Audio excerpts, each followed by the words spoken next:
What's going on, guys? Welcome back to RC Every Day. We opened Pandora's box tonight. Yes, thanks to my friend Bob Hardwick from Kentucky.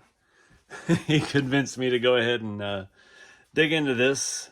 And Bob's a little small for this interior. So I've got all of the chrome stripped off, well, off the lower half of the body. That's how it comes apart. Take the grill out. Got the interior out, which has actually had Velcro on the front, screws on the back, so the interior is made to be removable. This dash is ABS. It is not a Lexan piece, which is very cool. I definitely don't see myself repainting that. We'll just have a red dash in whatever color we end up going with. So I have to weather this. I have to paint it. I want to do something cool. I've got some ideas. So we're going to be stripping some chrome. See, you've got a lot of hardware in there. Bob dropped his screwdriver. He put up the paintbrush, got a screwdriver. We've got a lot of things in here. So these actually look like little lock washers, and we should be able to pry that stuff off pretty easily. I hate dealing with Lexan. I'm not good at it. That's why I hate it. I know there's a lot of folks out there that are fantastic at it, and that is their specialty, like my friend Bob, who convinced me to do this. But we're going to paint this on the outside. So I've gotten some tips and tricks from some friends, and yeah, we got to finish stripping this thing down. So I don't know why I have this on a mat, because we're going to be sanding this whole thing down and painting it with regular paint. So my buddy Rick lives in San Antonio, Texas. He is a weathering machine. Dude took to the scale stuff like nobody's seen, and he has been painting Lexan for years now, and he uses like a Scotch-Brite. And he just scuffs it up and he paints it with regular, like, spray paints. And he's had great results. His stuff has been more durable than my bodies that I've painted on the outside with Lexan paint. They still scratch right off. So we're going to go open this rabbit hole. I'm not sure yet about the interior. I don't know what I want to do. This is like a tub, so painting in there would be challenging. Pull the dash out. I mean, we got sticker door handles and stuff, which I'm not in love with, but I don't know. One step at a time.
So we got the body masked off, taken apart, scuffed, and primer on it and drying, hopefully.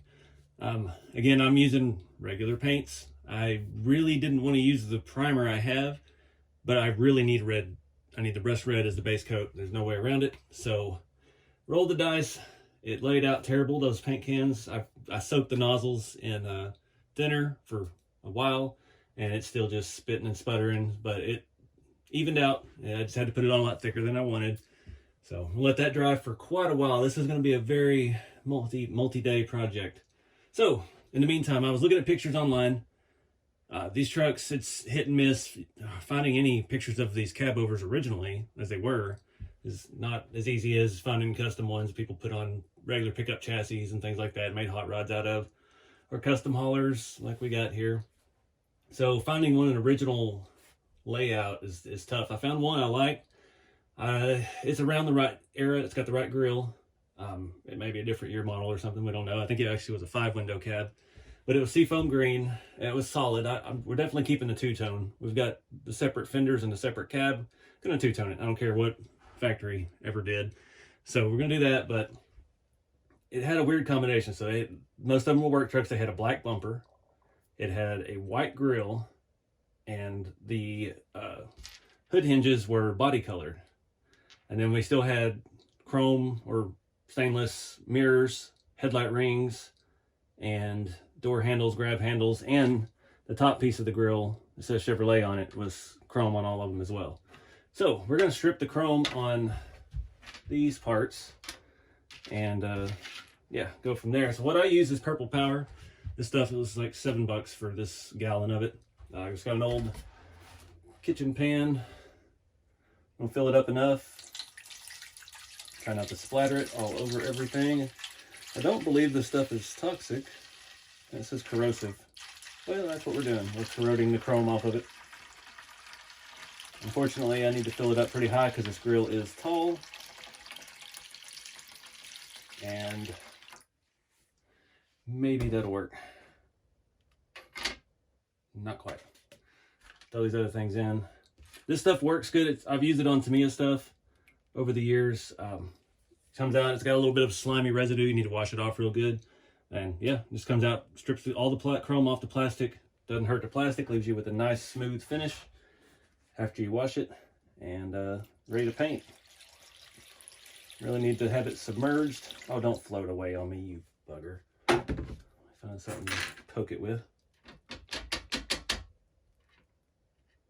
I don't know that I can get much taller. I'm gonna have to go face down. All right, we'll do that. So I'm gonna leave this while we keep working on other stuff. I don't know an exact time. It's different depending on how thick the chrome is on it and everything, I guess. So I usually just set it and forget it. Come back an hour later and everything's white. We just clean it off, take it in the house, rinse it off, and we're good to go. So, need to check on the body. And I'm not gonna do the bed in this video. I'm gonna wait and do the bed and the trailer at the same time, because I don't want to take anything else apart right now until I get this cab back together. I've got parts bins, everything's kind of organized, so we're gonna hang on to that until we get this thing done. So yeah, let's keep rolling. All right guys, so I had an idea. The Purple Power is still soaking. It's cleaned off the back side, but it's still having a hard time getting to the front. It's only been about an hour, so we're not in any hurry for that.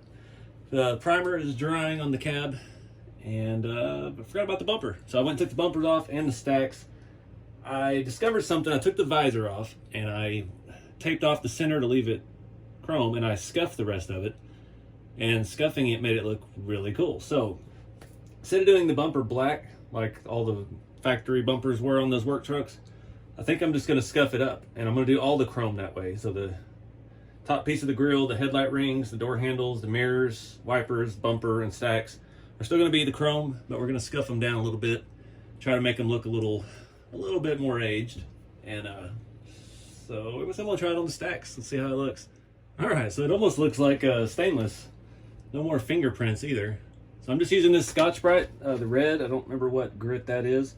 And basically you're just cross-hatching. So I'm going to go up and down, and then I'm going to go around and around, and it just kind of Parts of it look like brushed aluminum, parts of it look like stainless, parts of it look like they're dented, so it's perfect. I'm not going to bother with this down here because you're not going to see much of that. And this piece here slides up, and that's what attaches them to our bed. That is, yeah, that's the passenger side, so that'll be like so. And yeah, just going to play with it some more. I think I'm going to get some black paint and do the inside of the stacks, make it look dark. See how well I can get that done. I don't think I have anything but a paint pen on me.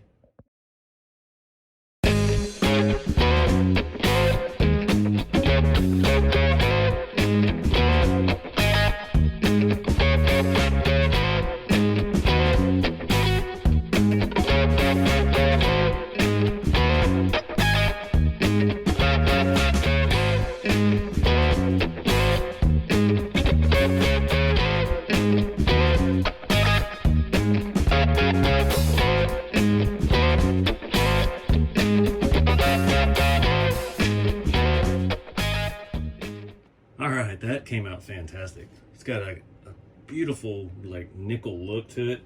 I don't understand how that works, but looks good. I got a little bit down to the plastic on this end, but it's on the bottom edge, so no harm, no foul. It's gonna get scratched up on things anyway, being the bottom of the bumper.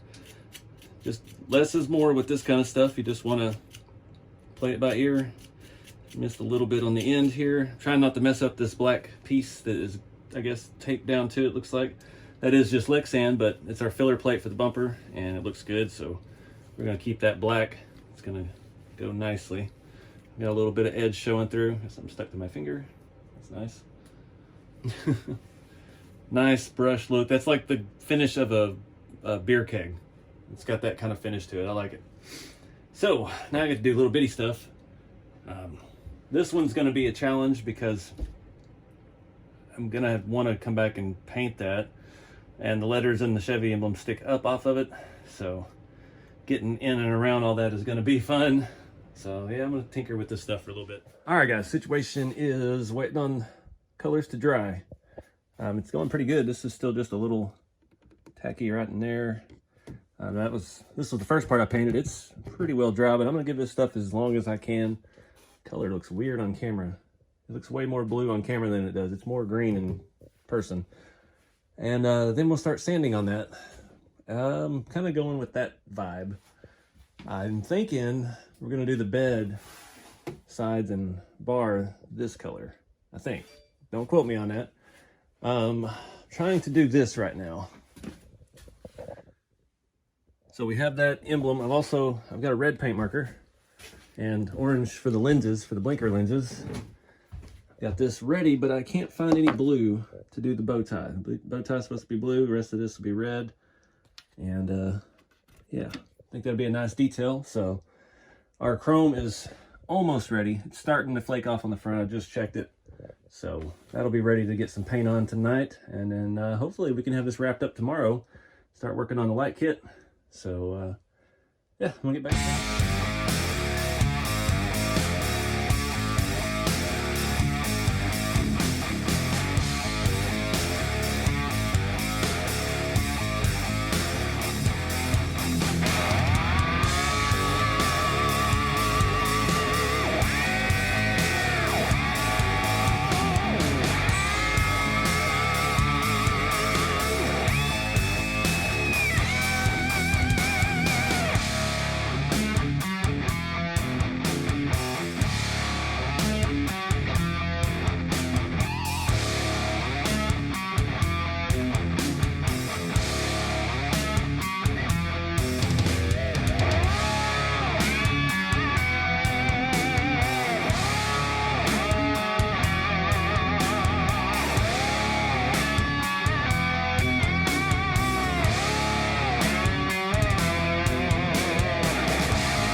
All right, guys, I've been out here for about 8 hours now.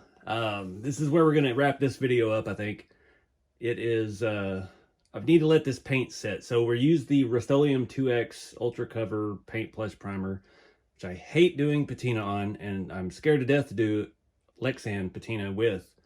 That paint is notorious. The rust streaks that I use, the AK products rust streaks, they eat through that paint like it's not even there. So I need to let this set for more than overnight, but we'll start with overnight and check it in the morning and see where we're at. That's the only fun colors I could find.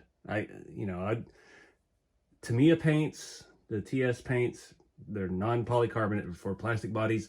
They are difficult to sand. That is such a good, fine paint. If you're doing a solid paint job, definitely go with the Tamiya paints. That is the same color right there. This fender and this visor are the same color. It's almost dry. The rust streaks take forever to dry, especially on this chrome. You can see that I got way more of the chrome came through there than I intended. So this is probably going to take a week to dry, but we'll be able to get it, messed up. Mocked up. Eventually. I need to put this down before I mess it up. So the Purple Power, apparently Redcat uses a better chrome than some like Tamiya and RC4 Drive stuff. I've stripped with Purple Power very quickly, usually an hour or two. We're about 4 hours into that, and we're about 75% stripped. So I'm going to leave it overnight, let it set. That stuff will not hurt the plastic, so I'm not worried about it at all. That's where we're at. I appreciate you guys watching. Get out there and do something fun with the hobby. Take some risks, have some fun, make something cool. And I'll see you on the next video. Keep it scale.